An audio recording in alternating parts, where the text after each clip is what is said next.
Turning 27 felt like some kind of checkpoint I was not ready for. And my co-workers at the dental office where I worked as a hygienist threw me a small party in the break room that March of 2024. I had been single for almost 2 years at that point, not really looking but not opposed to meeting someone either. My life in Raleigh, North Carolina revolved around work, my 2 cats, and the occasional weekend trip to visit my mom a couple hours away. I lived in a ground-floor apartment in a quiet complex near a strip mall, the kind of place where neighbors nodded politely but rarely spoke. One of the other hygienists, a woman named Faye who had become something like a best friend over the years, convinced me to download a dating app during our lunch break. She sat there watching me swipe through profiles, laughing at the bad ones, pointing out the ones she thought had potential. That afternoon I matched with a guy named Trevor Ashby, and Faye practically cheered when she saw his photos. He had kind eyes, a decent smile, and his bio mentioned he loved cooking and rescue dogs. We went on 4 dates over the next 3 weeks, and he was pleasant enough. Coffee near a bookstore, a walk through a park downtown, dinner at an Italian place he picked, and one night at his apartment where he cooked me pasta and we talked for hours. Trevor worked as some kind of database administrator, lived alone in a rented house about 20 minutes from my complex, and seemed genuinely interested in everything I had to say. He remembered that I preferred iced coffee even when it was cold outside, that my older cat was named Benson, that I had a complicated relationship with my father. But something about him made me uneasy in a way I could not quite name. He texted constantly, sometimes sending 4 or 5 messages before I could respond to the first one. He asked detailed questions about my schedule, my routine, where I shopped for groceries. After that 4th date, I knew I needed to end things before they went any further. I sent him a text on a Sunday afternoon, thanking him for the time we spent together but explaining I did not feel a romantic connection. His reply came almost instantly, just a single word: okay. No argument, no pushback, nothing. I thought I had handled it well. I thought he understood. The first sign that something was wrong came about 2 weeks later. I was grabbing lunch at a sandwich shop I went to almost every Friday, a little place in a plaza near my office, when I spotted Trevor sitting at a corner table. He was just staring at me, not eating, not looking at his phone, just watching. When our eyes met, he smiled and gave me a small wave like we were old friends running into each other by coincidence. I waved back awkwardly, grabbed my order, and left as fast as I could without making it obvious I was rushing. I told myself it was nothing, that Raleigh was not that big and people crossed paths sometimes. But then it happened again 3 days later at the grocery store I always went to on Monday evenings. He was standing at the end of an aisle, pretending to look at cereal boxes, but I could feel his eyes following me as I moved through the store. I abandoned my cart and drove home with my heart pounding in my chest. That night I double-checked every lock on my doors and windows before I could even think about sleeping. Faye was the first person I told, and she took it seriously right away. She asked if I had kept any of his messages, if I knew his full address, if I had told anyone else. I showed her my phone, and that is when I realized he had been texting me again. Not anything threatening, just casual messages asking how I was doing, if I had tried that new coffee place downtown, if Benson was feeling better after his vet appointment. The thing is, I had never told him Benson was sick. I had posted about it on my private Instagram account the week before, the one I thought was locked down to only close friends. Faye scrolled through my followers list and found him there. A profile with no photo, and a generic username that I must have accepted without thinking months ago. He had been watching everything I posted, every story, every photo, every location tag. Faye grabbed my hand and looked me dead in the eyes and told me this was not normal, that this was stalking, and that I needed to document everything starting now. I wanted to believe she was overreacting, but somewhere deep in my gut I knew she was right. I blocked him on everything that same night. Instagram, the dating app, his phone number, even his email address that I found buried in an old message thread. For a few days things went quiet, and I started to let myself breathe again. Then the messages started coming from new numbers, different area codes, always the same tone. He would ask why I was ignoring him, say he just wanted to talk, insist that we had something special and I was throwing it away. One message said he drove by my apartment and noticed I had left my living room light on all night, asked if I was having trouble sleeping. That one made me sick to my stomach. I started parking in different spots, taking alternate routes to work, checking my rearview mirror constantly. My mom could tell something was wrong when I called her that weekend, and when I finally explained the situation, her voice went sharp with fear. She wanted me to come stay with her, to call the police, to do something. But I kept thinking about all the stories I had heard where women reported stalkers, and nothing happened until it was too late. I went to the police station on a Saturday morning, bringing printed screenshots of every message, every sighting, every piece of evidence I had collected. The officer who took my report was a heavy-set man in his 50s who listened with a tired expression that told me he had heard versions of this story 100 times before. He explained that unless Trevor made an explicit threat or physically harmed me, there was not much they could do. He suggested I vary my routine, stay aware of my surroundings, maybe look into a restraining order if things escalated. I asked him what counted as escalation, and he just shrugged and said I would know it when I saw it. Walking out of that station, I felt more alone than I had in years. The system that was supposed to protect me had essentially told me to wait until something terrible happened before they could help. I sat in my car in that parking lot and cried until I could not breathe. Then I wiped my face and drove to Faye's house because I could not stand the thought of being alone in my apartment. Faye lived in a small ranch-style house in a neighborhood about 15 minutes from the dental office. She had bought the place 2 years earlier, after her divorce, and it had become a second home to me during all those late nights when we would drink wine and complain about difficult patients. That Saturday afternoon, she met me at the door before I even knocked, pulling me into a hug that lasted longer than usual. I told her everything about the police visit, about the officer's shrug, about feeling like I was screaming into a void. She made me tea and sat across from me at her kitchen table, and together we came up with a plan. I would stay with her for a while, just until things calmed down. I would keep documenting everything. We would look into hiring a lawyer, maybe pursue a civil restraining order since the criminal route seemed useless. For the first time in weeks, I felt like I had some control over my own life again. Faye's house felt safe, tucked away on a quiet street lined with old oak trees, the kind of place where nothing bad ever seemed to happen. I went back to my apartment that Sunday to pack a bag and grab some things for the cats. The plan was to bring Benson and my younger cat Noodle to stay at Faye's until I figured out my next move. When I pulled into my parking spot, I noticed a folded piece of paper tucked under my windshield wiper. My chest tightened as I reached for it, already knowing who it was from. The handwriting was neat, almost careful, and the message was short. It said he knew I was scared, but that I did not need to be, that he would never hurt me, that we were meant to be together and eventually I would see that. He signed it with a small heart next to his name. I looked around the parking lot, scanning every car, every shadow, every window in the building surrounding mine. He could have been anywhere. He could have been watching me read his words at that very moment. I grabbed the note with shaking fingers, shoved it in my pocket, and practically ran to my apartment. I packed everything in under 20 minutes, stuffed both cats into their carriers despite their protests, and drove to Faye's house without stopping once. 3 days passed at Faye's place without incident, and I started to wonder if maybe the distance had finally made him lose interest. I kept going to work, kept documenting every unknown number that called, kept my head on a swivel whenever I walked to my car.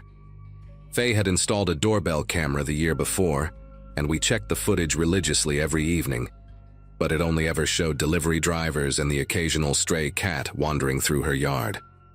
On the fourth night, a Wednesday, Faye had to work a late shift covering for another hygienist who called in sick. She told me to lock up tight, keep my phone charged, and call her if anything seemed strange. I made myself dinner, watched some mindless reality show on her couch, and tried to convince myself that this whole nightmare was finally winding down. Around 9 that evening, I took Benson and Noodle into the guest bedroom and settled in for an early night. The house was quiet except for the hum of the refrigerator and the occasional creak of the old wooden floors. I remember thinking how peaceful it felt, how grateful I was to have a friend like Faye, who would open her home to me without hesitation. I woke up sometime after 11 to the sound of knocking. Not loud or aggressive, just 3 slow, deliberate knocks on the front door. I sat up in bed, heart hammering, and grabbed my phone from the nightstand. There were no missed calls, no messages from Faye saying she was coming home early. I pulled up the doorbell camera app with trembling fingers and felt my entire body go cold when I saw who was standing on the porch. Trevor was looking directly into the camera, his face illuminated by the porch light, wearing that same calm smile he had given me at the sandwich shop weeks ago. He knocked again, 3 more slow taps, then leaned close to the camera and said my name. He said he knew I was inside, that he had followed me from my apartment days ago, that he just wanted to talk. His voice was soft, almost gentle, like he was coaxing a frightened animal out of hiding. I watched him through the screen as he tilted his head and asked why I was making this so difficult, why I could not just give us a real chance. I texted Faye with fingers that could barely hit the right keys, telling her he was here, begging her to call the police. For a few minutes, nothing happened. Trevor stood on the porch, occasionally glancing around the yard, checking his phone, acting like he had all the time in the world. I had moved into the hallway, crouched between the bathroom and the guest bedroom, trying to make myself as small as possible while keeping my eyes locked on the camera feed. Then I heard him walk off the porch, his footsteps crunching on the gravel path that led around the side of the house. I switched to the backyard camera and watched him approach the sliding glass door that opened into Faye's kitchen. He tested the handle, found it locked, and stood there for a moment with his hands pressed flat against the glass. The way he stared into the dark house made my skin prickle with a fear I had never felt before in my life. He pulled something from his jacket pocket, and I realized with horror that it was a small crowbar. The sound of metal against the door frame was loud enough to echo through the whole house. I called 911 with shaking hands, whispering my location and the situation to the dispatcher, who told me to stay hidden and that officers were on their way. I heard the glass shatter, heard his footsteps on the kitchen tile, heard him call my name again like we were playing some twisted game of hide and seek. I locked myself in the bathroom at the end of the hall, pressing my back against the door, clutching a pair of scissors I had grabbed from Faye's desk. His footsteps moved through the house slowly, methodically, opening doors and closing them one by one. He kept talking the whole time, his voice eerily calm, saying things like he forgave me for running, that he understood I was confused, that once we talked everything would make sense. When he reached the bathroom door, he knocked softly, the same 3 slow taps from before. He said my name and asked me to open up, promised he would not hurt me, said he just needed to see my face.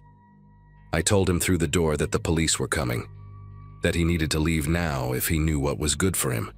He laughed, a quiet sound that carried no humor at all, and said he did not care about the police, that they could not keep us apart. I heard him grip the doorknob, felt the door shudder as he put his weight against it.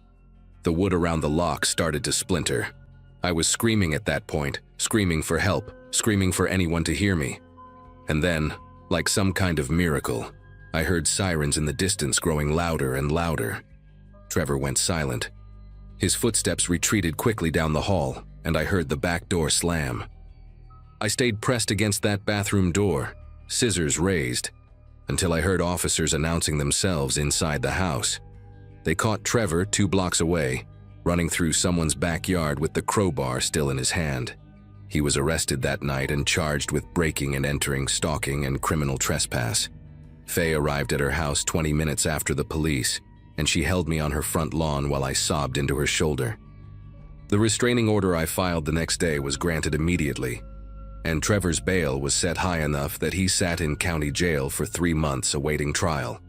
He eventually pleaded guilty to reduced charges and received 18 months in prison plus mandatory psychological evaluation.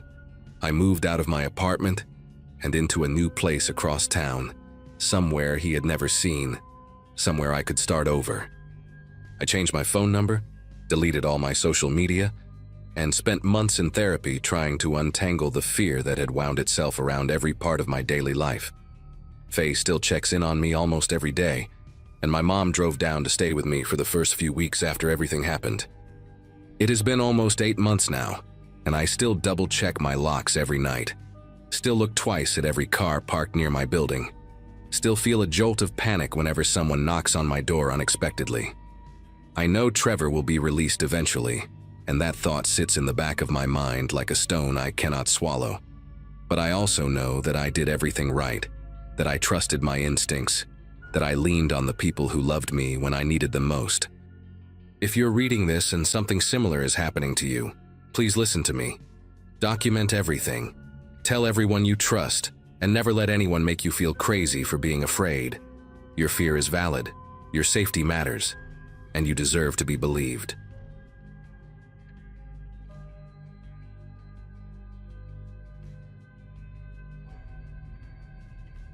Heather and I had been sharing an apartment in Tucson for almost 3 years when it happened.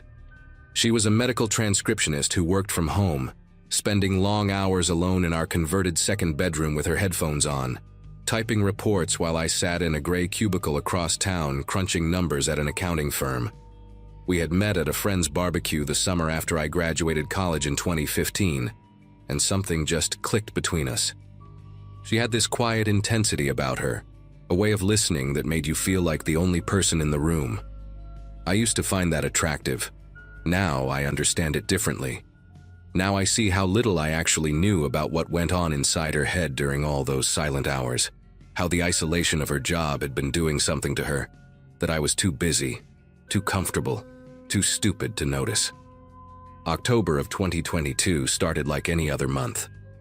Work was picking up as we headed toward the end of the fiscal year, and I found myself staying late more often than usual. One of the senior partners announced his retirement, and on that particular night, the whole office gathered at a bar downtown to celebrate. I texted Heather around 7 to say I would be home late. She sent back a thumbs-up emoji, nothing more. At the time, I appreciated how low maintenance she was, how she never guilt-tripped me or demanded constant updates on my whereabouts. That felt like trust. That felt like a healthy relationship. By the time I stumbled into an Uber around midnight, my head was fuzzy with beer, and my thoughts had already drifted to lazy weekend plans. Brunch at that new place she wanted to try. Maybe finally starting the puzzle her mom gave us last Christmas. Normal things. Safe things. I had no idea what was waiting for me in our dark apartment. When the driver pulled up to our building, I noticed that every window in our unit was completely dark. That was unusual because Heather always left the kitchen light on when she knew I would be coming home late. She said she liked the idea of me walking into something warm and welcoming, rather than a pitch-black apartment. I figured she had just forgotten, or maybe fallen asleep early. The building was quiet as I climbed the stairs to the second floor, the kind of thick silence that only exists after midnight in residential neighborhoods. Our door was locked, which was normal, and I let myself in as quietly as I could, not wanting to wake her. The living room was empty, the television off, and I could see a thin strip of pale moonlight cutting across the hallway floor from our bedroom. I slipped off my shoes by the door and padded toward the bedroom, already loosening my tie. I pushed open the bedroom door, expecting to find Heather asleep, maybe curled up on her side the way she usually slept. Instead, she was sitting upright in bed, perfectly still, facing the doorway. The moonlight coming through the blinds fell across her in broken stripes, and I could see her eyes were wide open, fixed directly on me. She did not say hello. She did not move. She just sat there, hands folded in her lap, watching me with an expression I had never seen before. It was not anger, not exactly. It was something flatter, emptier, like she was looking at a stranger who had wandered into the wrong apartment. My first instinct was to ask if she was okay, if she had a nightmare, or could not sleep. But something about the way she held herself, that rigid stillness, made the words catch in my throat. The room felt 10 degrees colder than the rest of the apartment. I asked her what was wrong, keeping my voice soft, the way you might talk to a scared animal. She did not answer right away. For maybe 5 or 6 seconds, she just continued staring at me, and I became acutely aware of how loud my own breathing sounded in that silence. Then she spoke, and her voice came out flat and measured. almost robotic. She asked me who I had been with tonight. I told her about the retirement party, the same thing I had texted her earlier, but she shook her head slowly like I was lying. She said she knew I was with someone else, that she had been thinking about it all night, running through the evidence in her head. I tried to laugh it off, told her she was being ridiculous, that she could check my phone if she wanted. But she did not reach for my phone. She just kept staring with those hollow eyes, and I realized with a sinking feeling that this was not a normal bout of jealousy. Something had broken inside her while I was gone. I decided the best thing to do was to get into bed and let her calm down. Maybe she would feel better in the morning after some sleep, and we could talk about whatever was bothering her like rational adults. I walked around to my side of the bed, pulled back the covers, and sat down on the edge of the mattress to take off my socks. That is when I noticed her right hand had moved from her lap to somewhere beneath her pillow. I asked her what she had under there, trying to keep my tone casual even though my heart had started hammering in my chest. She said it was nothing, but the way her fingers curled around something out of sight, the way her whole body seemed to tense like a coiled spring, told me it was definitely not nothing. I asked her again, firmer this time, and she pulled her hand out slowly. In her grip was a kitchen knife, the big one we used for chopping vegetables, the blade catching the moonlight in a way that made my entire body go rigid. I raised both hands in front of me, palms out, the universal gesture of surrender. My mind was racing, trying to figure out what to say, what to do, how to get that knife away from her without making things worse.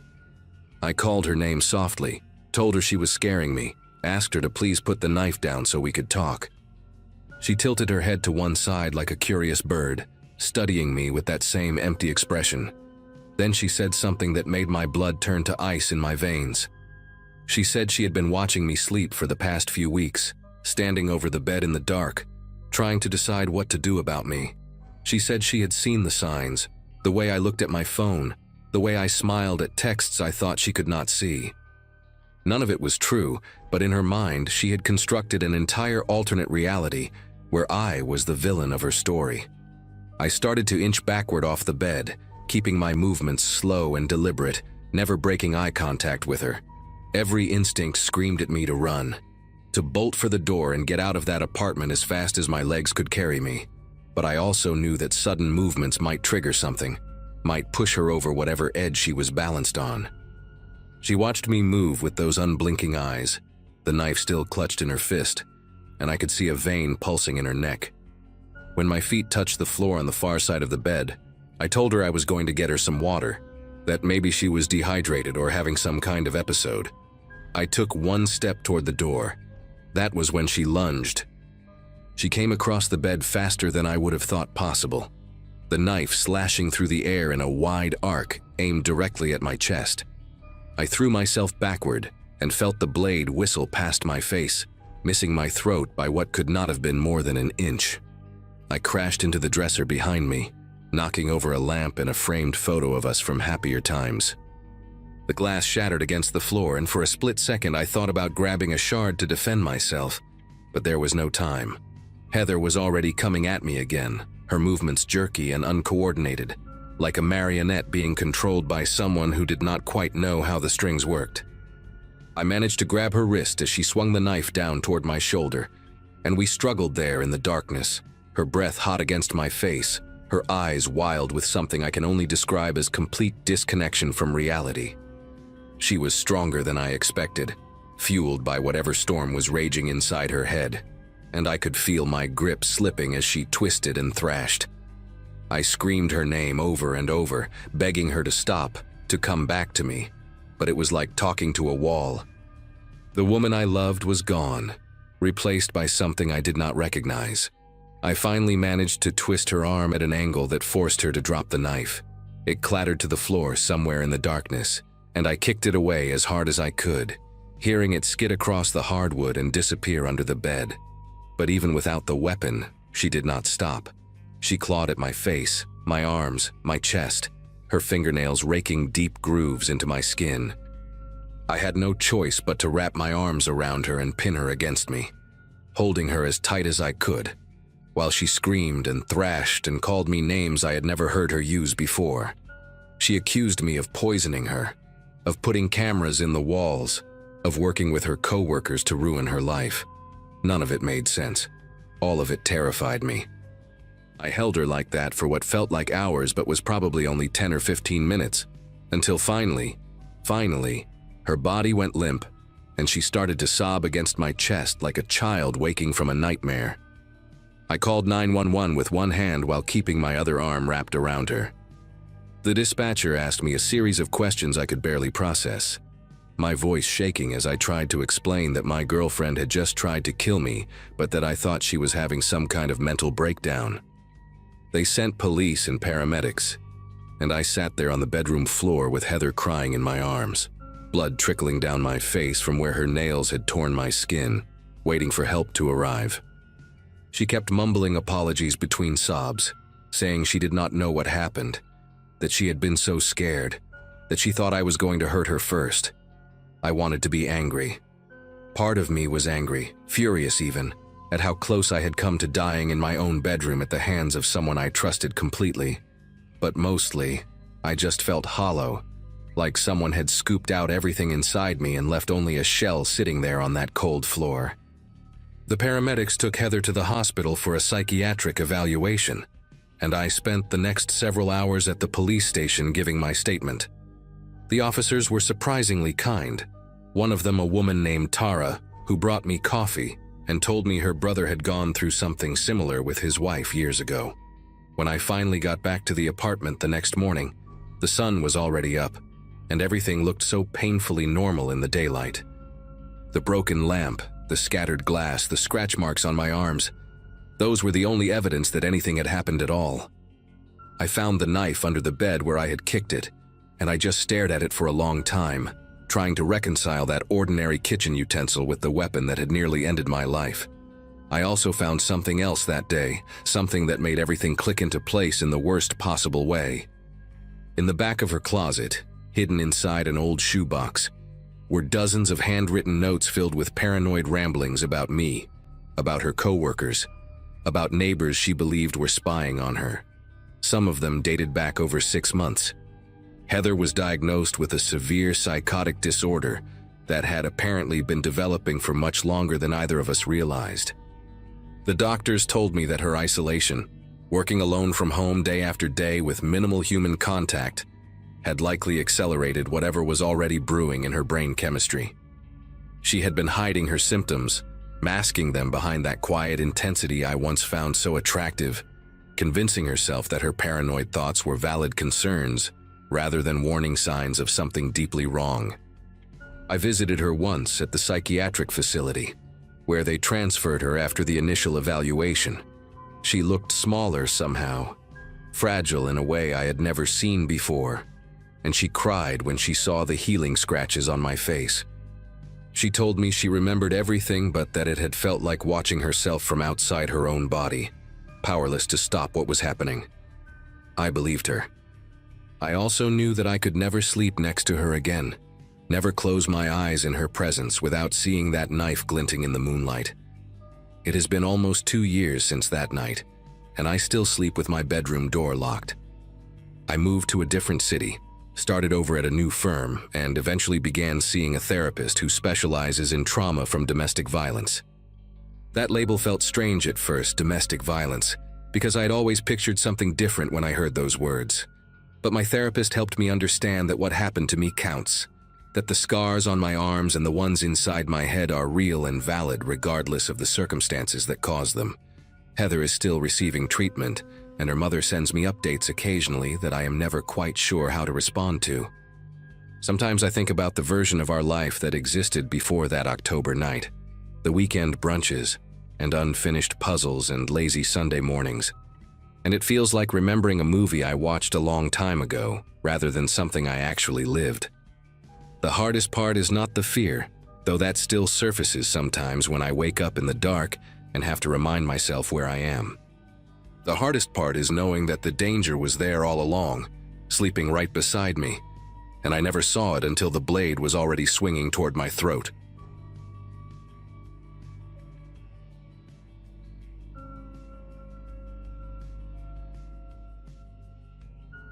still trying to put all of this into words because I spent so long convincing myself it was normal. I met Wesley at a coworker's birthday party in the spring of 2022, and he seemed like everything I had been looking for after years of terrible dates and even worse relationships. Charming, attentive, the kind of guy who remembered small details about conversations we had weeks before. My friends from nursing school kept saying I deserved someone like him. We moved in together after 8 months, and for a while, everything was perfect. He cooked dinner most nights, surprised me with flowers on random Tuesdays, called me during his lunch breaks just to hear my voice. I remember telling my mom on the phone that I finally understood what people meant when they said they found their person. She was so happy for me, and I was so certain I had figured out my life. My coworkers at the pediatric clinic where I worked used to tease me about how often I smiled at my phone when he texted. 26 years old, and convinced this was it, the real thing, the kind of love that actually lasts. The first time I saw Wesley drunk was at his company's holiday party that December. He had always been a social drinker around me, a beer or two with dinner, maybe a glass of wine on weekends, nothing that ever raised any concern. But that night he kept going back to the open bar, shot after shot, laughing too loud with his coworkers while I stood there not knowing anyone. By the time we left, he was someone I did not recognize. In the Uber home, he accused me of flirting with his boss, said I had embarrassed him in front of everyone by laughing at some joke the guy made. I tried to explain that I was just being polite, making small talk like anyone would at a work event, but he kept cutting me off, his voice getting louder each time. The driver kept glancing at us through the rearview mirror, and I wanted to disappear into the seat. When we got home, Wesley slammed the front door so hard a picture frame fell off the wall, then went straight to bed without another word. The next morning, he apologized with tears in his eyes, said the stress at work had been overwhelming, and he had drunk way more than he should have. He promised it would never happen again, and I believed him because I wanted to believe him. For a few months after that, things went back to normal. Wesley cut back on drinking, at least around me, and I let myself forget how scared I had been in that Uber. We adopted a cat together, started talking about maybe getting engaged by the end of the year. I convinced myself that the holiday party was just a one-time thing, a bad night, the kind of story couples laugh about years later. But then his friend Todd had a bachelor party in March, and Wesley came home at 3 a.m. reeking of whiskey and stumbling into furniture. I was half asleep when I heard the front door open, and before I could even sit up, he was standing in the bedroom doorway asking why I had not answered his texts. I checked my phone, and there were 17 messages, each one angrier than the last, accusing me of ignoring him on purpose. I had been asleep. My phone was on silent because I had an early shift the next morning, but trying to explain that only made him angrier. He called me selfish, said I did not care about him, that any other girlfriend would have stayed up waiting. That became the pattern. Sober Wesley was sweet and considerate, the man I had fallen in love with. But when he drank, something shifted behind his eyes, and I never knew which version of him was coming home. Some nights he would just get quiet and pass out on the couch, and I would cover him with a blanket and feel relieved. Other nights he would pick fights over nothing, over dishes I had left in the sink, or a text from a male coworker he had seen on my phone. The accusations always came back to the same thing, that I was cheating, that I was looking at other men, that I did not love him enough. I started being careful about everything. I stopped mentioning male coworkers by name. I made sure the apartment was spotless before he got home on weekends when I knew he had been out with friends. I kept my phone face down on the table so he would not see notifications and get suspicious. I did not realize it then, but I was slowly shrinking my entire life to avoid setting him off. The isolation happened so gradually, I barely noticed it. First, it was my friend Kira, who Wesley said was a bad influence because she was single and liked going to bars. Then it was my coworker June, who he claimed looked at him weird at a work event I had brought him to. One by one, he found reasons why the people in my life were problems. He never told me I could not see them, not directly. He just made it so exhausting that it was easier to stop trying. If I went out with friends, I would come home to hours of silent treatment or interrogation about where I had really been. If I talked on the phone with my mom for too long, he would sulk and say I cared more about her than about him. By the summer of 2023, my world had narrowed down to work and Wesley. I told myself it was just a phase, that once things calmed down at his job, he would go back to being the man I had fallen for. I kept waiting for that version of him to come back permanently. Then I lost my job. Budget cuts at the clinic meant they had to let go of 3 nurses, and I was one of them because I had the least seniority. I remember sitting in my car in the parking lot after cleaning out my locker, crying and dreading having to tell Wesley. When I got home, he was surprisingly supportive at first. He said we would figure it out together, that I should take some time before jumping into another job, that he made enough to cover us both for a while. It felt like the old Wesley, the one who took care of me, and I let myself lean into that. But within a few weeks, the dynamic shifted in ways I had not expected. Suddenly every purchase I made was questioned. A coffee from the drive-thru, a new tube of mascara, groceries that he deemed too expensive. He started giving me a weekly allowance from our joint account, said it was just until I found something new, just to help us budget. I went from being an independent woman with my own income to asking permission to buy shampoo. And the worst part is that I felt guilty, like I owed him for supporting me, like I had no right to complain. The drinking got worse after that.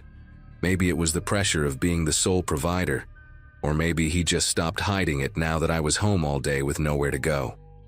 He started keeping whiskey in the kitchen cabinet, bourbon on the nightstand. What used to be weekend drinking became every night drinking. I learned to gauge his mood by the sound of the bottle cap twisting open, by how many times I heard the clink of ice in his glass before dinner. 2 drinks meant he would be fine, maybe a little louder than usual, but manageable. 4 or more meant I needed to stay quiet, agree with everything, make myself small.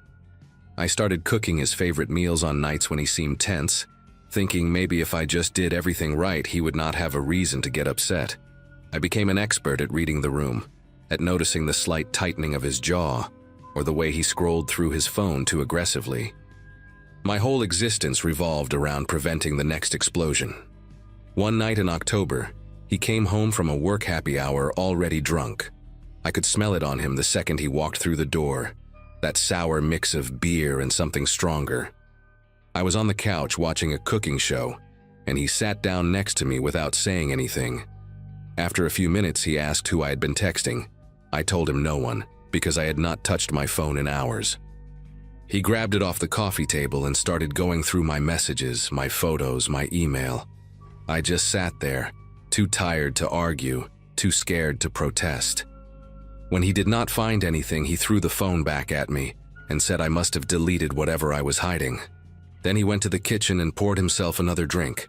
I stayed on that couch for 2 more hours, not moving, barely breathing, just waiting for him to pass out so I could finally exhale. That was my life. Not constant violence, not bruises I had to explain. Just this endless waiting, this permanent state of dread that never fully went away even on the good days. I thought about leaving all the time.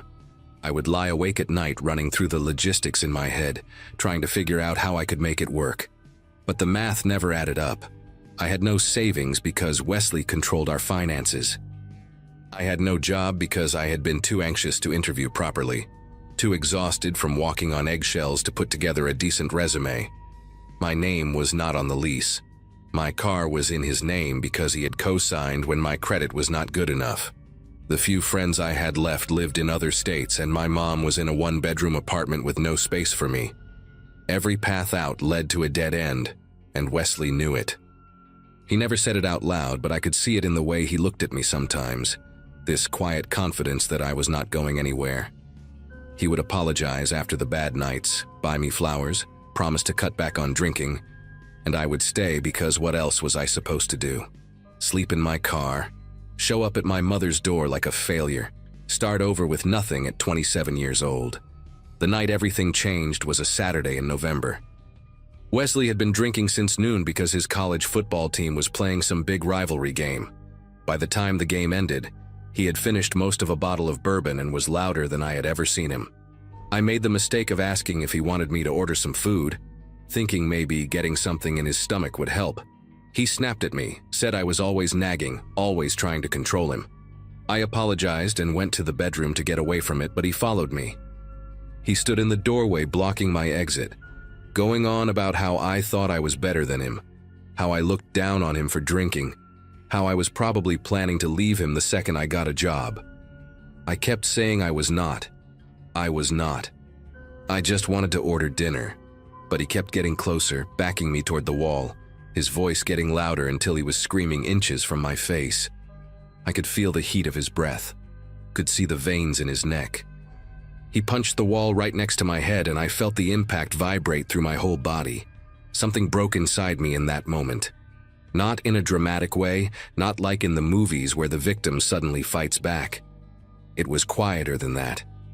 I just looked at the hole in the drywall, at the plastered dust on his knuckles, and I knew with absolute certainty that next time, it would be my face. Maybe not the next fight, maybe not even the one after that, but eventually. I could see the trajectory so clearly, like watching a car slide on ice toward a guardrail. He stormed out of the room after that, grabbed his keys, and left. I heard his truck peel out of the driveway, and I stood there staring at that hole in the wall for what felt like an hour. Then I called my mom. I had not really talked to her in months, had kept our conversation short and surface level because I did not want her to know how bad things had gotten. But that night I told her everything, and she listened without interrupting. And when I was done, she just said, "Come home." She would figure out the space. She would help me find a job. Just come home.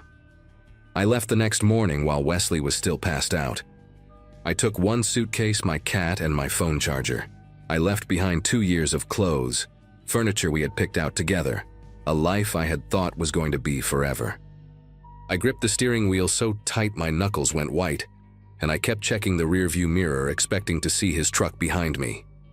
The drive to my mom's place took 4 hours, and I cried for most of it, not because I was sad, but because I was terrified and relieved and angry at myself for staying so long. It has been almost a year now. I have a new job at a hospital 2 towns over from my mom. I am saving money, slowly rebuilding the friendships I let wither, learning how to exist without constantly scanning for danger. Wesley tried to contact me for a few months after I left. Texts that cycled between apologetic and threatening, voicemails where he sobbed and begged and then called me names in the same breath. I changed my number eventually, blocked him on everything. Some days I still flinch when I hear ice clinking in a glass, still tense up when someone raises their voice unexpectedly. I do not know if that ever fully goes away, but I got out. That is the part I need people to understand. It took me way too long, and I lost so much of myself in the process, but I got out. And if anyone reading this sees their own life in these words, please know that the logistics that seem impossible, the obstacles that feel insurmountable, they can be figured out. There are people who will help you. You just have to reach out, even when every part of you is convinced that you cannot.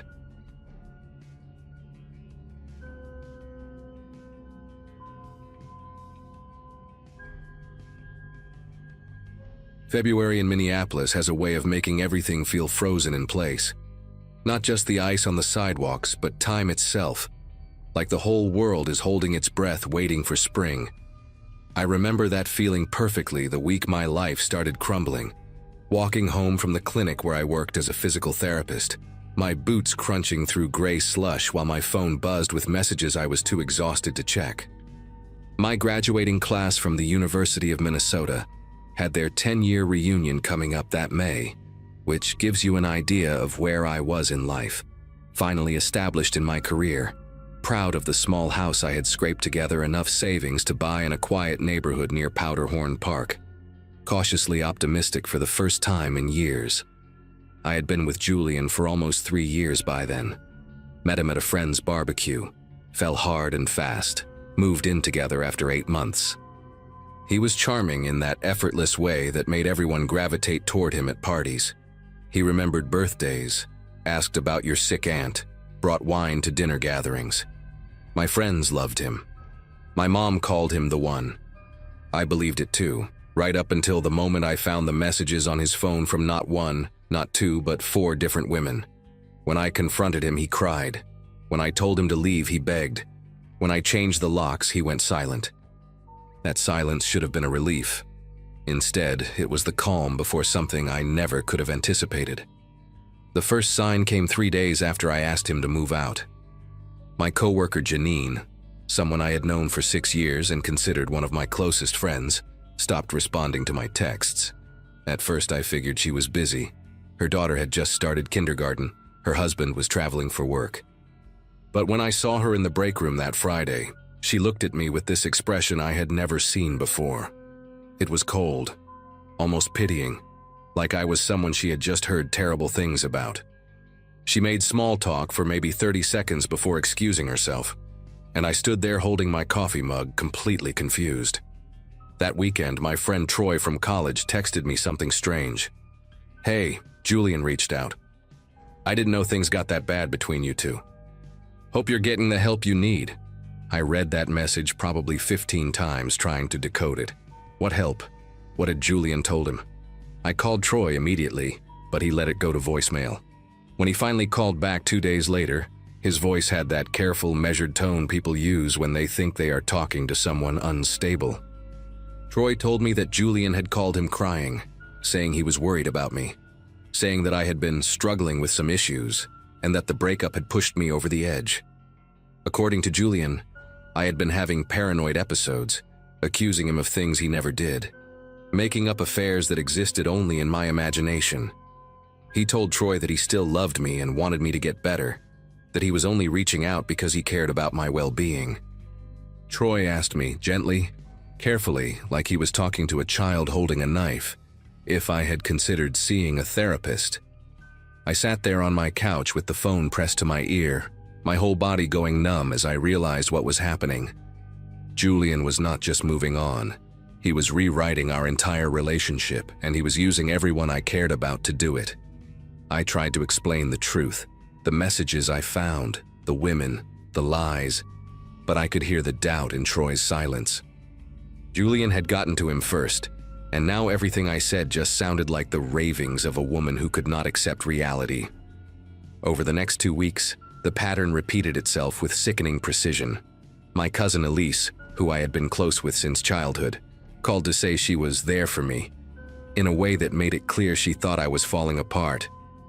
My neighbor Wanda, an older woman who had always waved at me from her garden, started avoiding eye contact when I walked past. My supervisor at the clinic, a no-nonsense woman named Francine who I had always respected, pulled me into her office to ask if everything was okay at home, because someone had reached out with concerns. I asked who. She said she was not at liberty to say, but her eyes told me everything I needed to know. Julian was methodical. He was patient. He picked the people who mattered most to me, the ones whose opinions I valued, whose support I relied on, and he poisoned each of them one by one. And the worst part was that he did it while wearing the mask of a concerned ex-boyfriend who just wanted me to be okay. He made himself look like the victim by pretending to be worried about the real victim. He was so good at it that sometimes, in my darkest moments, I wondered if maybe he was right. Maybe I was the crazy one. Maybe I had imagined everything. I started keeping a folder on my phone with screenshots of everything. The original messages I found on his phone before he could delete them, the texts from friends asking if I was okay, timestamps and dates for every strange interaction. I needed proof, not just for other people but for myself, because the constant gaslighting was starting to make me question my own memories. That folder became my lifeline, a reminder that I was not losing my mind, that the things I remembered had actually happened. But Julian was escalating. 3 weeks after the breakup, I came home from work to find a bouquet of white lilies on my doorstep. My favorite flowers, the ones he used to buy me on our anniversary. There was no card, no note, nothing to indicate who had left them. When I texted him asking if they were from him, he replied with a single question mark, like he had no idea what I was talking about. The next morning, I found another bouquet in the exact same spot. This time I checked my doorbell camera, but the footage showed nothing.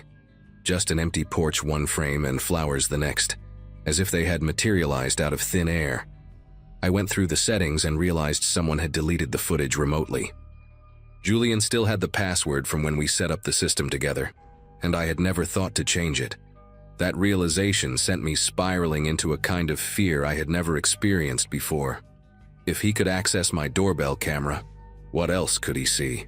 I spent that entire Saturday changing every password I could think of: email, bank accounts, streaming services, the smart thermostat, even the Wi-Fi router.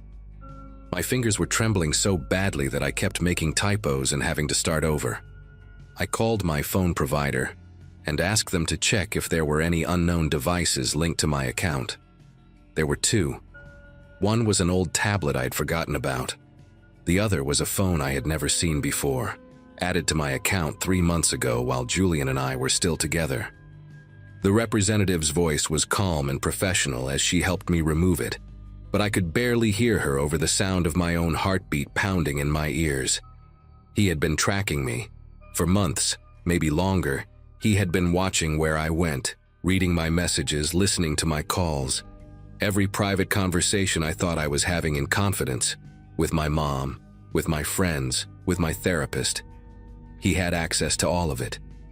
That was how he knew exactly who to contact, exactly what to say, exactly which buttons to push to make people doubt me. I had been living inside his surveillance the whole time, like an insect trapped under glass, thinking I was free while he watched my every move. I went to the police the next morning, a Sunday, sitting in that fluorescent-lit waiting room for almost 2 hours before an officer finally called my name. His name tag said Officer Hendricks, a heavy-set man with tired eyes who looked like he had heard 1,000 stories just like mine. I showed him everything: the screenshots, the deleted camera footage, the unauthorized device on my phone account, the messages from friends proving Julian was contacting them behind my back. He listened, nodded, took notes in a little spiral pad, and then told me there was not much they could do. Julian had not made any direct threats. The flowers could have been from anyone. Accessing a shared account was not technically illegal if he had been given the password at some point. Hendricks suggested I get a restraining order if I felt unsafe, but warned me that without evidence of physical threat or harassment, it probably would not be granted. I walked out of that station feeling smaller than I had ever felt in my life. The system was not designed to protect people like me from people like Julian. It was designed to wait until something terrible happened, and then maybe, if I was lucky, do something about it afterward. The confrontation happened 4 days later, on a Wednesday evening that started out almost peaceful. I had just gotten home from work and was heating up leftover soup when my doorbell rang. I checked the camera. I had changed all the passwords, installed new software, done everything I could to lock Julian out, and saw him standing on my porch. He was wearing the blue sweater I had bought him for his birthday, the one he knew I loved, and he was holding a single white lily in his hand. My whole body went rigid. I did not answer the door.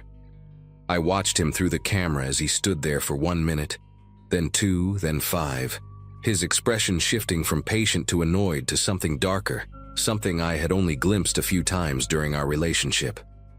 He leaned close to the camera, close enough that I could see the pores on his nose, and said in a voice so calm it made my skin prickle, "I know you're watching, sweetheart. I know you're always watching.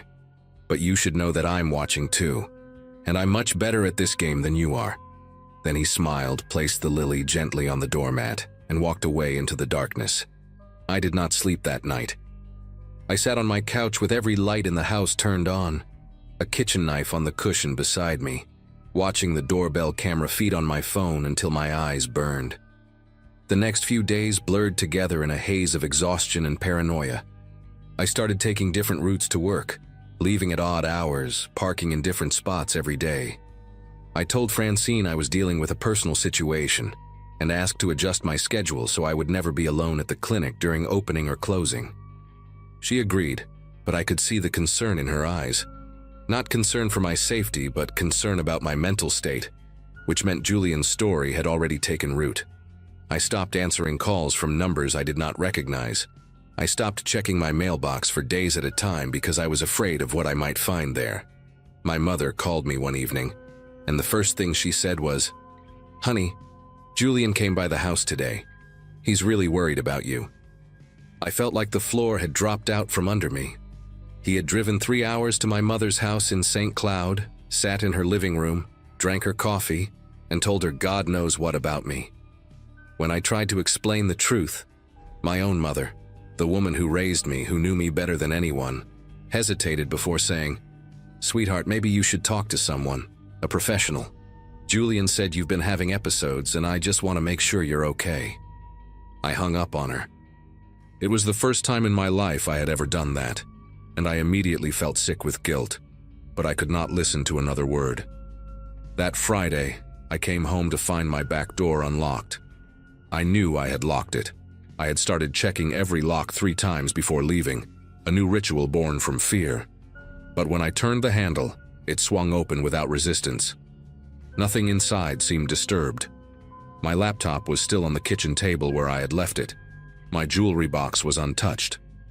But something was different, something I could not identify at first. A wrongness in the air that made my lungs feel tight. Then I saw it. On my bedroom pillow, placed exactly in the center like a mint at a hotel, was a photograph. It was a picture of me sleeping, taken from inside my own bedroom, the angle suggesting the photographer had been standing right next to my bed. I was wearing the old college t-shirt I had slept in 2 nights ago. My mouth was slightly open.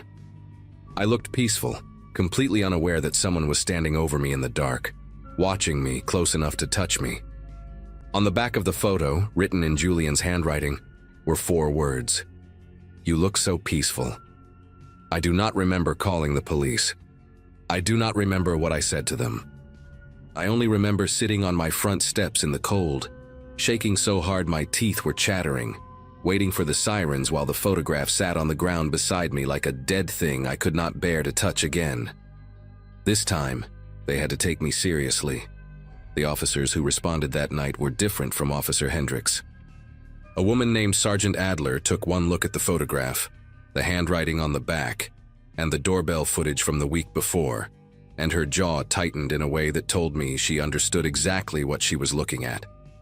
She asked me detailed questions about Julian, his full name, his address, his workplace, his vehicle, his habits. She took the photograph as evidence, dusted my back door for fingerprints, and had a locksmith come out that same night to change every lock in my house and install a deadbolt on my bedroom door. Before she left, she gave me her card and told me to call her directly if anything else happened, day or night. "Men like this," she said, standing on my porch with her hand resting on her belt, "they don't stop on their own. They stop when the consequences become real for them, or they don't stop at all. We're going to make sure the consequences become very real." The restraining order was filed the next morning, and this time it was granted. Julian was served at his workplace, in front of his colleagues, which I later learned was intentional on Sergeant Adler's part. She wanted to crack his perfect image, to let people see that the charming, concerned ex-boyfriend was actually under a court order to stay away from the woman he claimed to be worried about. For a while it worked. Julian kept his distance, at least physically. The flowers stopped appearing. My back door stayed locked. But the damage to my reputation had already been done, and I spent the following months trying to rebuild relationships that had been poisoned by his lies. Some people came around once they heard about the restraining order, once they realized that the situation was serious enough for the courts to get involved. Troy called to apologize, sounding genuinely shaken. My mother drove down from St. Cloud and sat with me for 3 days, crying and holding my hand and saying she was sorry she had not believed me. But others never came back. Janine transferred to a different clinic without ever speaking to me again. My cousin Elise sent me a long message saying she did not want to take sides and thought it was best if we took a break from our friendship. I learned something important during that time. You can tell people the truth, you can show them evidence, you can have the law on your side, and some of them will still choose to believe the version of reality that is easier for them to accept. Julian had planted seeds of doubt so deep that even proof could not dig them out. I still live in Minneapolis, still work at the same clinic, still walk the same streets I walked when I was with him. But I'm not the same person I was before. I check my locks obsessively. I keep pepper spray in my purse and a bat beside my bed. I look over my shoulder when I walk to my car at night. And sometimes when the light hits a stranger's face a certain way, my heart still pounds like it is trying to escape my chest. Julian moved out of state 8 months after the restraining order was filed. I know because Sergeant Adler calls me every few months to give me updates, a kindness I never expected from the system that had initially failed me. But even with him gone, even with an entire state between us, I cannot shake the feeling that he is still watching.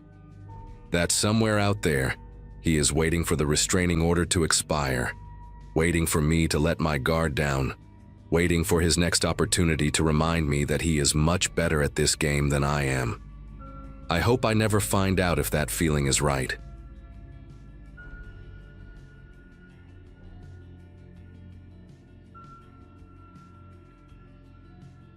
Sometimes I still catch myself checking the locks twice before bed, even though Wes moved out over a year ago. Old habits, I guess.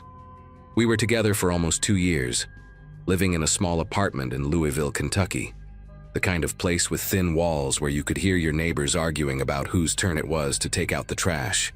I met him through mutual friends at a barbecue. Nothing special, just burgers and cheap beer in someone's backyard.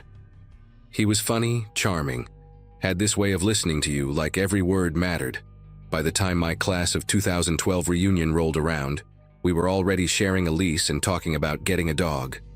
My old classmates kept telling me how happy I looked, how lucky I was to find someone like him, and for a while I believed them.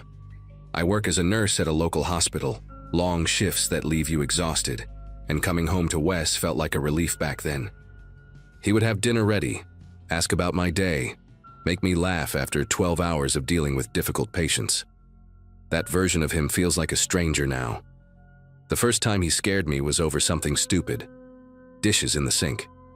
He had left them piling up for 3 days, and I made a comment about it when I got home from work. Nothing mean, just tired, like, hey, can you take care of that tomorrow? He turned around so fast I stepped back without thinking. His whole face changed, jaw tight, eyes hard, and he slammed his fist into the kitchen counter. The laminate cracked right down the middle. That sound, that sharp crack, I can still hear it if I think about it too long. We stood there in silence for what felt like forever. Then he apologized, said work had been stressful, said it would never happen again. I wanted to believe him, so I did. That is what you do when you love someone. You tell yourself it was a one-time thing. You file it away in the back of your mind, and you move forward. But things like that, they do not stay filed away. They sit there, waiting. After that night, things were good for a few months. Wes started seeing a therapist, said he wanted to work on his anger issues, and I thought we had turned a corner. He bought me flowers, planned weekend trips, did all the things that made me fall for him in the first place. I convinced myself that the counter incident was an isolated event, a glitch in an otherwise healthy relationship.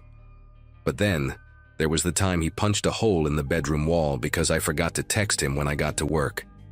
And the time he threw his phone across the room so hard it shattered against the refrigerator because his boss criticized him during a meeting. Each time he apologized. Each time he promised to do better. And each time, I noticed that the explosions were getting closer together, the triggers smaller. I started monitoring my own behavior, choosing my words carefully, tiptoeing around certain topics. I did not realize it then, but I was slowly shrinking myself to fit into the spaces his anger left behind. The day everything changed started like any other Saturday. We slept in, made breakfast together, watched some documentary about deep-sea creatures that Wes had been wanting to see. Around noon, he said he wanted to talk about something important. His voice was calm, almost too calm, and he asked me to sit down on the couch. I remember thinking he was going to propose, that all the therapy had worked and he was ready for the next step. Instead, he told me that his therapist had helped him identify something about himself.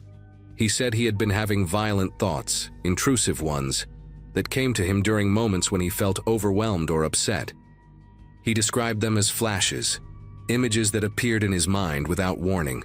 He said sometimes, when we argued, he would picture himself hurting me, choking me, hitting me. He said the images were so vivid that he could almost feel his hands doing it. I sat there on that couch, our breakfast dishes still in the sink. The TV paused on a shot of some bioluminescent fish, and I had no idea what to say. He kept talking, filling the silence I could not fill. He said his therapist told him these were intrusive thoughts, that lots of people have them, that they do not mean he would ever act on them. He said the fact that he was disturbed by these images was actually a good sign, proof that he was not a violent person at his core. He reached for my hand while he spoke and I let him take it, but my fingers felt numb, disconnected from the rest of my body. He said he wanted to be honest with me because he loved me, because he trusted me, because hiding this felt like a betrayal. I remember nodding, saying something like, "I appreciate you telling me," but my voice sounded far away, like it belonged to someone else. The whole time he was talking, I kept thinking about all those moments when his face would change during arguments, when his eyes would go dark and empty for just a second before he caught himself. I always thought he was just angry. Now I knew what he was seeing in those moments. He was seeing his hands around my throat. That night I could not sleep. Wes fell asleep easily, the way he always did, like confessing something that heavy had lifted a weight off his shoulders. I lay there next to him in the dark, listening to him breathe, and I could not stop my mind from racing. Every time he shifted in his sleep, I flinched. Every time his arm brushed against mine, I tensed up. I kept replaying his words, trying to convince myself that he was right, that intrusive thoughts were normal, that having them did not make him dangerous. But then I thought about the cracked counter, the hole in the wall, the shattered phone. Those were not thoughts, those were actions. And the line between thinking about violence and committing violence suddenly seemed very thin, almost invisible. I got up around 4 in the morning, went to the kitchen, and just stood there in the dark looking at the crack in the laminate that we never got fixed. I traced it with my finger, feeling the rough edge where his fist had landed, and I wondered how many times he had pictured doing that to my face instead. The next few weeks were the hardest of my life. I tried to act normal, to pretend that his confession had not changed everything between us, but it had. I started noticing things I had ignored before. The way he would clench his jaw when I said something he did not like. The way his hands would ball into fists during small disagreements, even when his voice stayed calm. The way he would stare at me sometimes, just stare, with this blank expression that I used to think meant he was lost in thought. Now I wondered what thoughts he was lost in. I called my sister one afternoon while Wes was at work, and I tried to explain what he had told me without making it sound too alarming. She was quiet for a long time after I finished. Then she asked me a question that I could not answer. She asked if I felt safe. I told her yes because that was what I was supposed to say, but the word tasted like a lie in my mouth. The truth was, I did not know anymore. The truth was I had started hiding the kitchen knives in a different drawer, one he would not think to check. A month after his confession, we had an argument about money. Something small, a credit card bill that was higher than expected. Wes was already in a bad mood because of something that happened at his job, and my comment about the bill set him off. He did not hit me. He did not even raise his voice at first. But he backed me into a corner of the living room, literally, physically backed me into a corner with his body, and he stood there breathing hard, his face inches from mine. I could smell the coffee on his breath, see the vein pulsing in his neck. He did not say anything for what felt like a full minute. He just stood there, blocking my path, his fists clenched at his sides. And in that moment I knew with absolute certainty that he was seeing one of those images. He was seeing himself hurting me. I could tell by the way his eyes flickered, the way his whole body seemed to vibrate with something he was trying to hold back. Then he stepped away, walked to the bedroom, and closed the door. I stayed in that corner for 10 minutes, my back pressed against the wall, too scared to move. I started making a plan after that night. Nothing dramatic, just small things. I opened a separate bank account and started putting a little money in it every week. I made copies of my important documents and left them at my sister's place. I started keeping my car keys in my pocket, instead of on the hook by the door. Wes noticed something was different, I could tell, but he did not say anything directly. Instead, he became sweeter, more attentive, like he was trying to make up for something he had not technically done. He brought me flowers, cooked my favorite meals, told me he loved me more often than usual. Part of me wanted to believe that he was trying, that the therapy was working, that we could still make this work. But another part of me, the part that had stood in that corner watching his fists clench and unclench, knew better.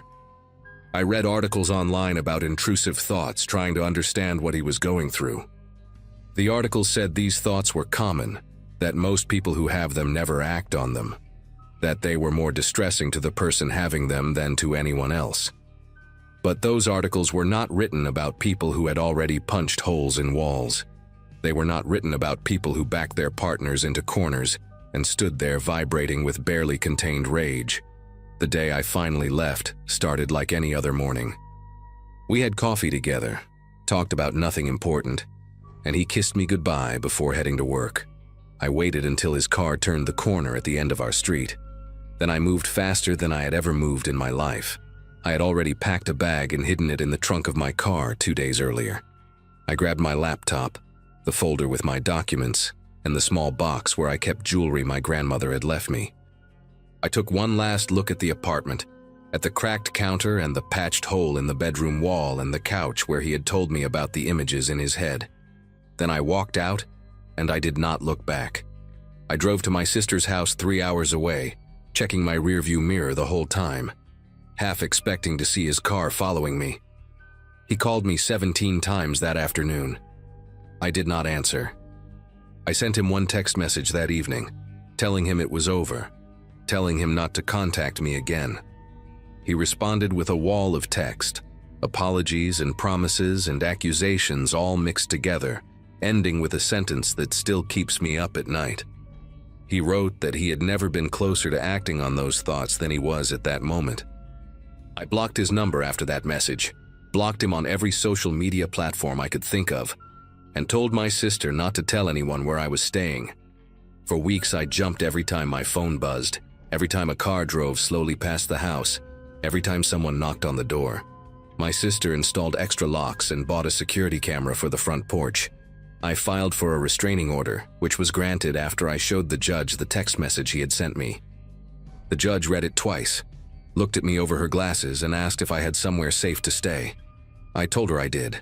What I did not tell her was that I still woke up in the middle of the night sometimes, heart pounding, certain that I had heard his footsteps in the hallway. I did not tell her that I had started sleeping with a baseball bat next to my bed, or that I flinched whenever a man raised his voice in public. Some things you do not say out loud because saying them makes them too real. You just carry them with you, like stones in your pockets, and you hope that someday they will feel lighter. It has been 14 months since I left. Wes tried to contact me a few times through mutual friends, but they all told him to leave me alone. Last I heard, he moved to another state, somewhere out west, and started dating someone new. I think about her sometimes, this woman I have never met, and I wonder if he told her what he told me. I wonder if she notices the way his eyes go empty during arguments, if she has started hiding things without knowing why, if she lies awake at night wondering about the line between a thought and an action. I hope she is safe. I hope he really is just someone with intrusive thoughts who would never act on them. But I also know what I felt in that corner, pressed against the wall, watching him fight against something inside himself. I know what I read in that final text message, and I know that I got out just in time. Some people might say I overreacted, that I should have given him more of a chance, that leaving someone over thoughts they cannot control is cruel. But those people have never felt what I felt. They have never had to choose between empathy and survival.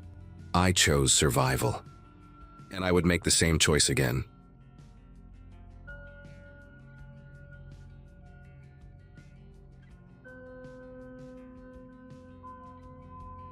My graduating class from nursing school had their 10-year reunion last spring, which puts into perspective how long I spent believing I had found the perfect relationship. I had been working as a dental hygienist at a family practice in Albuquerque, New Mexico, for about 2 years when I matched with Vincent on a dating app. He had this disarming smile in his photos and a bio that mentioned loving rescue dogs and hiking in the Sandias.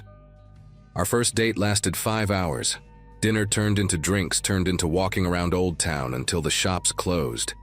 He listened like nobody had ever listened to me before, asking follow-up questions, remembering every detail. When he texted me the next morning with a reference to an obscure movie I had mentioned loving as a kid, I thought I had hit the jackpot. I told my sister Noelle that this one felt different. She warned me that charm could be a mask, but I laughed her off. 6 months into the relationship, Vincent had basically moved into my apartment. It happened gradually, a toothbrush here, a drawer there, until one day I realized most of his clothes were in my closet. I did not mind at first because everything still felt like a dream. He would have coffee ready when I woke up, knew my work schedule better than I did, and always seemed to anticipate what I needed before I asked. But then the small things started piling up in ways I could not ignore. He mentioned a conversation I had with my best friend Wendy over the phone, a private call I took in my car during lunch break. When I asked how he knew about it, he shrugged and said I must have told him. I knew I had not. That night, I lay awake for hours, staring at the ceiling fan spinning slowly above our bed, trying to convince myself that I was being paranoid. The incidents kept accumulating like drops of water filling a bucket. One Wednesday, I decided on a whim to stop by a bookstore after work, a place I had never been to, chosen completely at random because I passed it on my way home, and the window display caught my eye. I spent maybe 40 minutes browsing, bought a paperback novel, and drove home.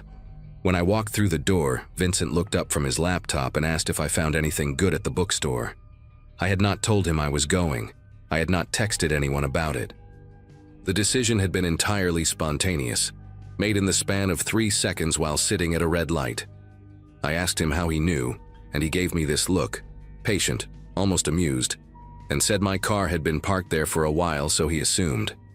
I did not ask how he knew where my car was parked. Some part of me was already too afraid of the answer. A week later, I tested him without meaning to. My coworker Jill invited me to her daughter's birthday party on Saturday afternoon, and I mentioned it to Vincent over dinner, telling him it started at 3. The party actually started at 2. I wanted to see if he would slip up, if he somehow knew the real time from somewhere other than me. Saturday came, and around 1:30, Vincent casually mentioned that I should probably start getting ready since the party started in half an hour. My fork stopped halfway to my mouth. I had told him 3 o'clock. I specifically remembered saying 3. He saw my face and quickly added that he must have misheard, that he thought I said 2. But the way his eyes flickered, just for a fraction of a second, told me he knew exactly what he had done. That night, after he fell asleep, I went through my phone with trembling fingers, checking every app, every setting, looking for something I could not name but knew had to be there. I found it buried 3 screens deep in my location settings, an app I did not recognize, disguised with a generic icon that looked like a system utility. When I searched the name online, my chest tightened so hard I thought I might pass out. It was tracking software, the kind marketed to parents who want to monitor their teenagers, but used by people like Vincent for something far more sinister. It logged my GPS location every 30 seconds. It recorded my text messages, my calls, my browsing history. It could even activate my microphone remotely. The app had been installed 8 months ago, which meant it had been on my phone since our 2nd month of dating, back when he would borrow my phone to look something up or take a photo of us together. I sat on the bathroom floor at 3 in the morning, reading article after article about stalkerware, about intimate partner surveillance, about women whose lives had been dismantled by someone who claimed to love them. I deleted the app immediately, then realized that might have been a mistake. Vincent acted completely normal the next morning. He made breakfast, kissed my forehead, asked about my plans for the day. I watched his face for any sign that he knew I had found the app, any flicker of awareness that his window into my life had been closed. Nothing. His calm terrified me more than anger would have. I called my sister during my lunch break, whispering in the supply closet at work, telling her everything I had discovered. Noelle did not hesitate. She told me I needed to leave, that this was not love but control, that men like Vincent did not stop at digital surveillance. She offered me her guest room in Denver, said I could stay as long as I needed. I told her I would think about it, but the truth was, I had already made up my mind. That evening, I waited until Vincent left for his weekly poker game with friends. Then I packed 2 suitcases with everything essential and loaded them into my car. I left my keys on the kitchen counter and drove west on I-40 without looking back. The first 2 weeks at Noelle's place felt like emerging from underwater. I got a new phone with a new number, created fresh email accounts, and changed every password I could think of. I blocked Vincent on everything, though I knew he probably had backup ways to find me. My sister lived in a quiet neighborhood with a security system and a German shepherd named Bowie, who barked at every shadow. I started sleeping through the night again. I applied for dental hygienist positions in the Denver area, and even went on 2 interviews that seemed promising. For a brief window, I let myself believe that leaving had been enough, that Vincent would move on to someone else, that my nightmare was over. Then, the flowers arrived. A bouquet of white lilies, my favorite, a detail I had mentioned once during our first month together, delivered to my sister's front door with a card that said only, "I understand you needed space. I can wait." There was no sender name, no return address, but the message was clear. He knew exactly where I was. I called the police that same afternoon, shaking as I explained the situation to an officer who looked barely old enough to drink. He took notes, nodded sympathetically, and told me there was not much they could do about flowers. No direct threat had been made, no law had been broken. He suggested I document everything and consider a restraining order, though he warned me those were difficult to obtain without evidence of physical danger. I wanted to scream at him that the danger was real, that Vincent had been inside my phone for months, that he had driven 6 hours to find my sister's address without me telling a single person where I was going. But I kept my voice steady and thanked him for his time. That night, Noelle and I went through her house inch by inch, checking for anything unusual. We found it in her living room, a small device the size of a button battery, stuck to the underside of the coffee table. Vincent had been inside the house. He had been close enough to plant a listening device while we slept, or while we were at work. Noelle called a locksmith at 11 at night, and neither of us closed our eyes until every lock in the house had been replaced. The next few days blurred into a haze of paranoia and exhaustion. I started noticing things I had overlooked before. A car that seemed to idle too long at the end of the block, a man in a baseball cap walking past the house twice in 1 hour, the sensation of being watched even when I was alone in a room with the blinds drawn tight. Noelle took time off work to stay with me, and we developed a routine of checking every window latch, every door lock, every corner of every room before settling in for the night. I filed for a restraining order, gathering every piece of evidence I had: screenshots of the Stalkerware app, photos of the listening device, the card that came with the flowers. The judge granted a temporary order, which meant Vincent was legally required to stay 500 feet away from me and have no contact whatsoever. When he was served with the papers, he did not contest them. He did not show up to the hearing. His silence felt like a predator waiting in tall grass, patient and certain that his moment would come.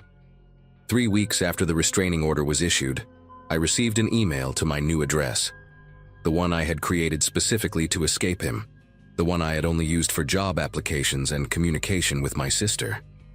The subject line was empty. The body of the message contained a single photograph. Me, sitting in Noelle's kitchen that same morning, drinking coffee in my pajamas.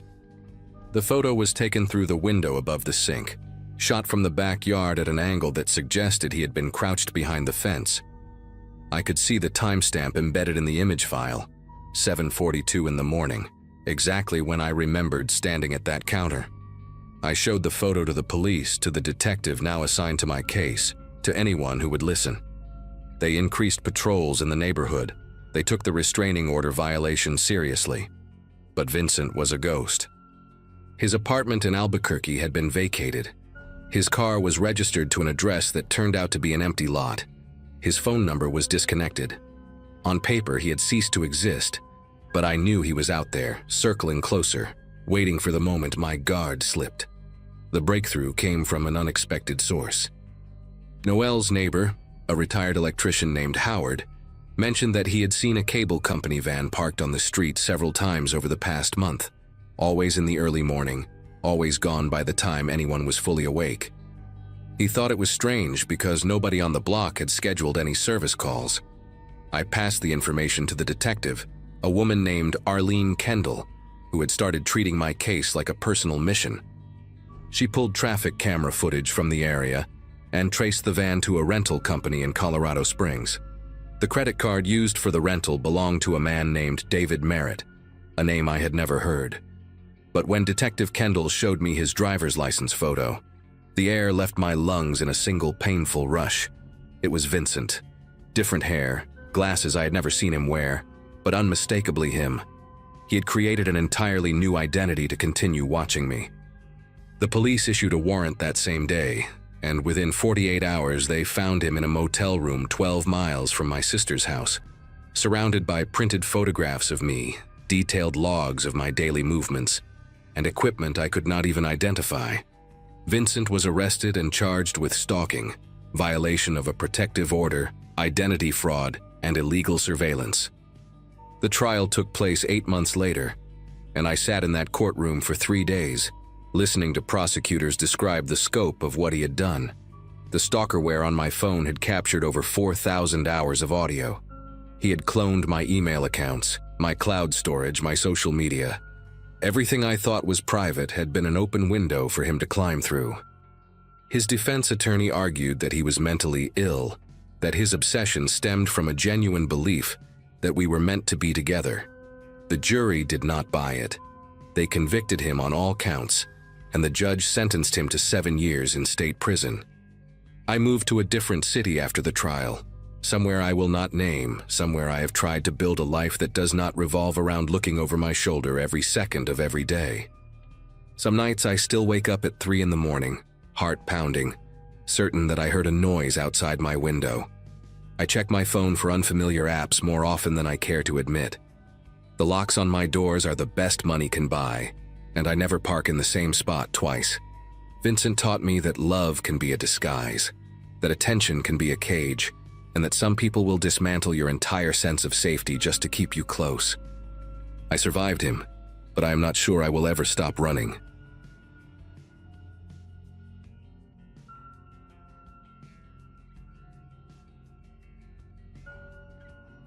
The year everything shifted. Life looked ordinary from the outside. Work had settled into a predictable rhythm. Evenings were quiet, and the relationship I was in had already lasted long enough to feel permanent. Friends knew us as the steady couple, the ones who didn't fight in public and showed up together to birthdays and holidays. I shared an apartment with someone I trusted deeply, someone who had once felt like a safe place after long days. Back then, my biggest worries were money, and the feeling that my career had stalled. Nothing about my routine suggested danger, and that's probably why it took me so long to notice how much was changing inside our walls. The setback came quietly, not as a dramatic collapse, but as a slow unraveling. A professional disappointment hit harder than I expected, and it bruised my confidence in ways I didn't know how to explain. The person I lived with reacted differently than I imagined, becoming unusually attentive at first, then oddly controlling in subtle ways. Questions started sounding less like concern and more like monitoring. Comments about my schedule, my phone, even the way I dressed began slipping into conversations disguised as jokes. None of it was loud or explosive, just a steady pressure that made home feel smaller each day. Friends were the first to notice something I couldn't fully articulate yet. I stopped answering messages quickly and started canceling plans without clear reasons. When I did show up, I was quieter, distracted, always checking the time. A close friend, Noah, asked once if everything was okay, and I remember brushing it off with a tired laugh. It was easier to downplay than to explain the constant tension that followed me around. I didn't have a single incident to point to, just a growing sense that I needed to be careful all the time. Inside the apartment, the atmosphere kept tightening. Doors were closed more often, conversations happened in lowered voices, and silence became a kind of warning. Small disagreements lingered far longer than they should have, stretched into hours of cold distance. I began memorizing routines, learning which topics to avoid and when to stay quiet. The relationship hadn't turned violent in any obvious way, which made it harder to name what was happening. Still, every day ended with the same thought.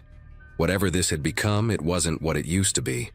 What changed next didn't announce itself with shouting or slammed doors. It showed up in rules that were never spoken out loud.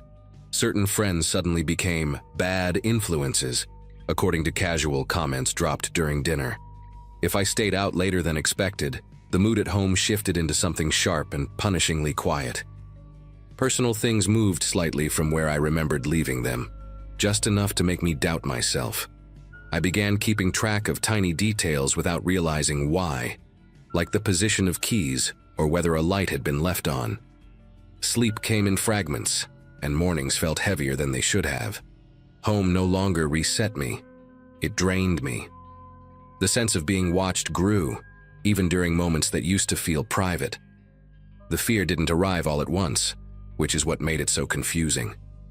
It accumulated in my chest during ordinary moments like standing at the sink or scrolling through my phone.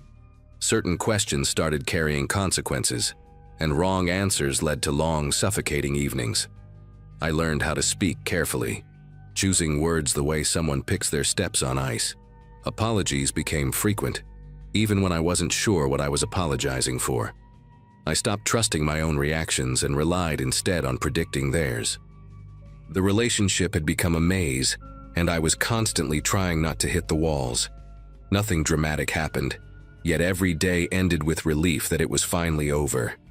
Friends kept checking in, and I kept deflecting. One of them, Marlon, noticed bruises under my eyes from lack of sleep, and asked again if I felt safe. The word safe stuck with me longer than the conversation itself.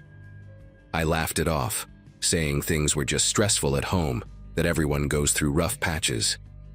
What I didn't say was how my body reacted to the sound of the front door opening. I didn't mention how my phone battery dying made my pulse spike. Admitting fear felt like betrayal, not just of my partner, but of the version of my life I'd presented to everyone else. So I stayed quiet and hoped it would pass. The day authorities became involved didn't start any differently than the others. Routine carried me through the morning, right up until a moment where the tension finally spilled beyond the apartment walls. A neighbor had heard raised voices and called for help, something I'd never done myself. When officers asked questions, my first instinct was still to minimize, to protect, to smooth things over. Then one of them asked how long I'd felt afraid. The answer surprised me as it left my mouth. Months, not days, not weeks, but months of slow, silent erosion. Saying it out loud made the truth impossible to ignore. Once the truth surfaced, everything moved faster than I was prepared for. Statements were taken, questions repeated in different ways, and suddenly my private life felt exposed under fluorescent lights. I remember sitting on a stiff chair, hands clasped together trying to explain something that had never had a single starting point. There was no dramatic incident to describe, just a pattern that had slowly reshaped my days. The officers listened carefully, and one of them said something that stayed with me. Harm doesn't always leave visible marks. Hearing that felt validating and devastating at the same time. It meant what I'd lived through was real, but it also meant I'd been living in danger longer than I wanted to admit. Leaving the apartment didn't happen in a dramatic rush. It was methodical, almost clinical. I packed essentials while someone else stood nearby, making sure nothing escalated. Familiar objects looked different when I knew I wouldn't be coming back to them. The couch where I'd spent countless evenings felt foreign, like it belonged to someone else's life. My partner barely spoke, and that silence felt heavier than any argument we'd ever had. Walking out with a bag over my shoulder felt unreal, like stepping off a stage after a performance that had gone on far too long. Relief came in waves, mixed with guilt I couldn't fully explain. In the weeks that followed, friends filled in the quiet spaces I hadn't realized were empty. Conversations happened slowly, carefully, as if everyone was afraid of saying the wrong thing.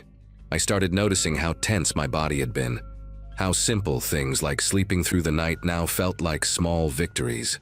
Therapy helped me understand how control can disguise itself as concern, how fear can become normalized when it grows gradually. I replayed moments from the past months and saw them differently, clearer, sharper. The danger hadn't appeared overnight. It had been assembling itself piece by piece while I adjusted instead of resisted. Today, I share this because I know how easy it is to miss the signs when nothing looks violent on the surface. What happened to me wasn't sudden, and that's what made it so dangerous. If someone had asked me earlier whether I was in trouble, I would have said no without hesitation. Now I know better. Safety isn't just the absence of bruises or shouting. It's the presence of peace. I'm still rebuilding, still learning to trust my instincts again. But I'm out. And even though I don't understand exactly when the line was crossed, I'm grateful I didn't wait any longer to leave.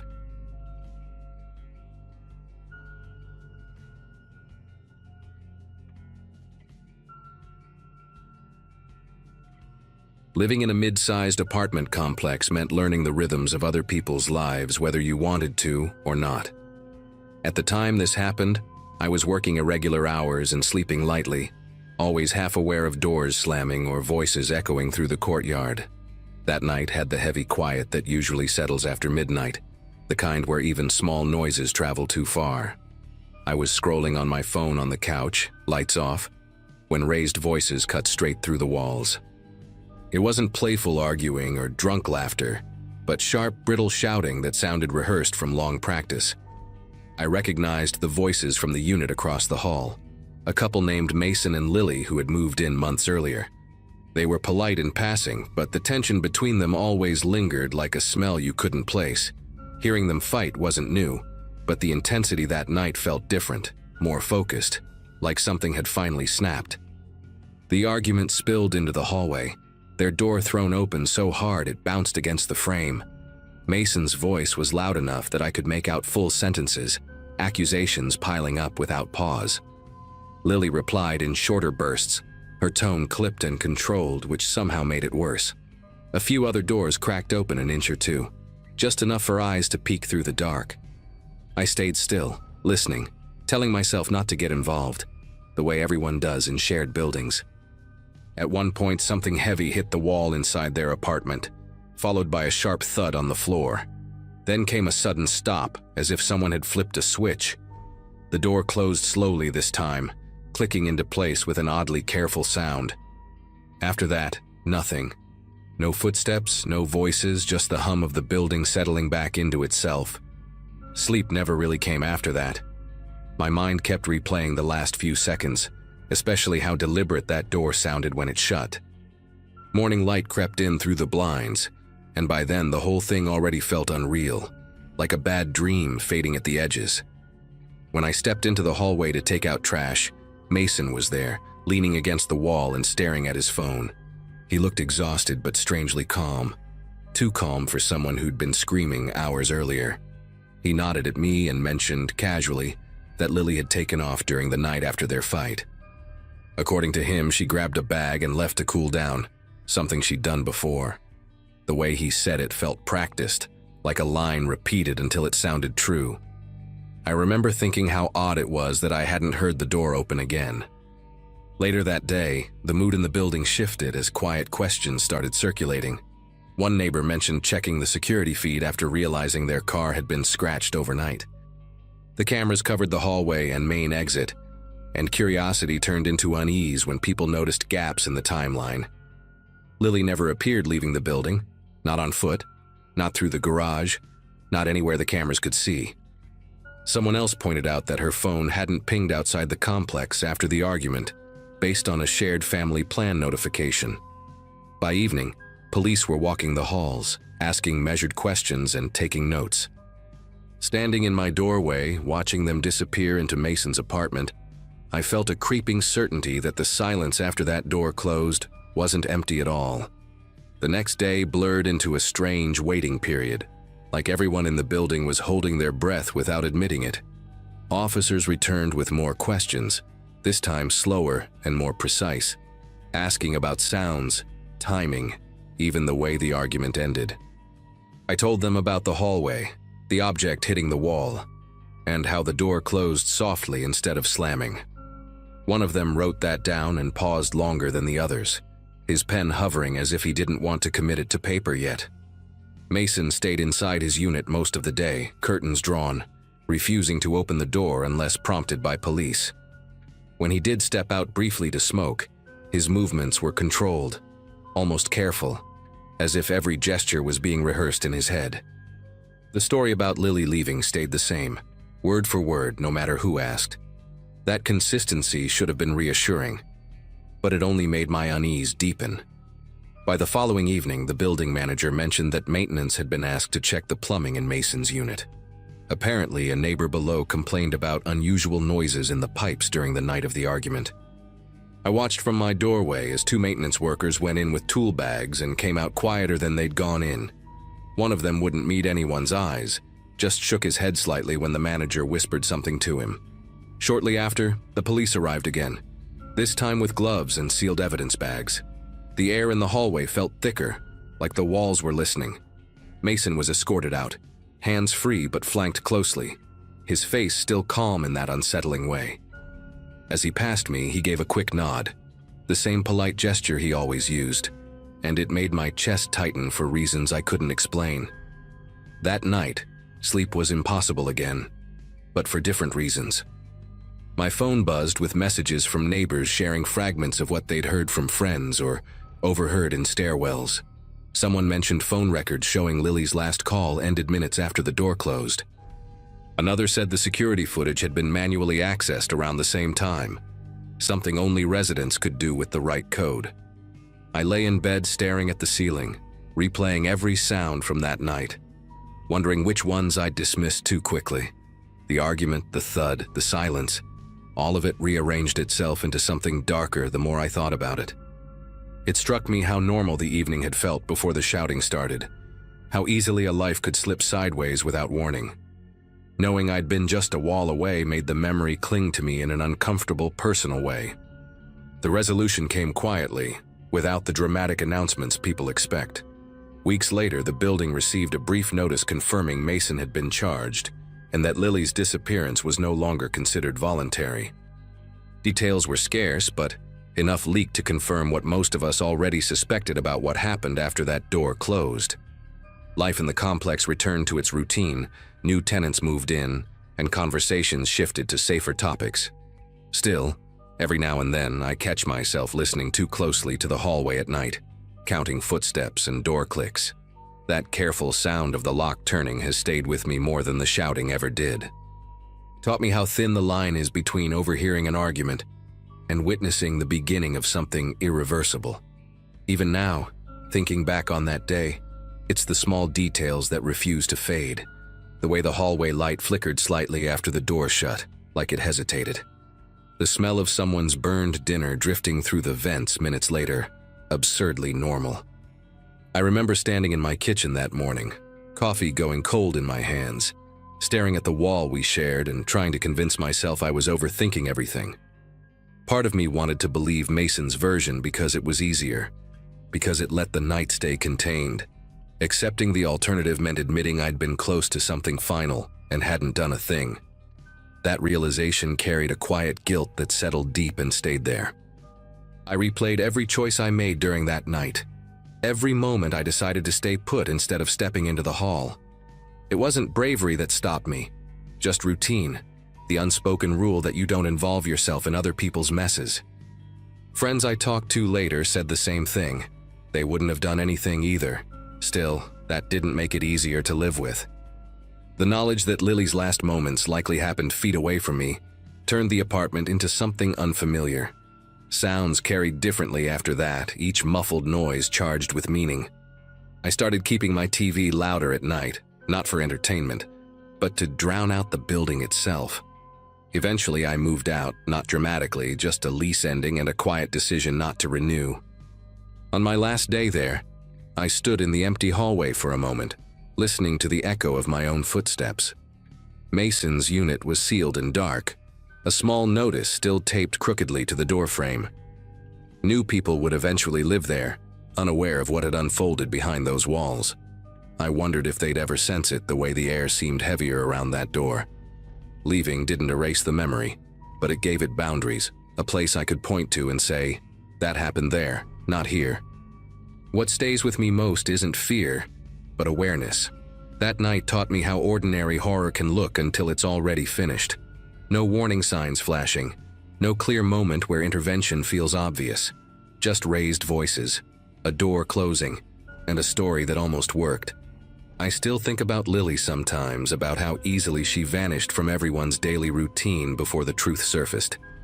Sharing this now isn't about closure, because I don't think that ever really arrives.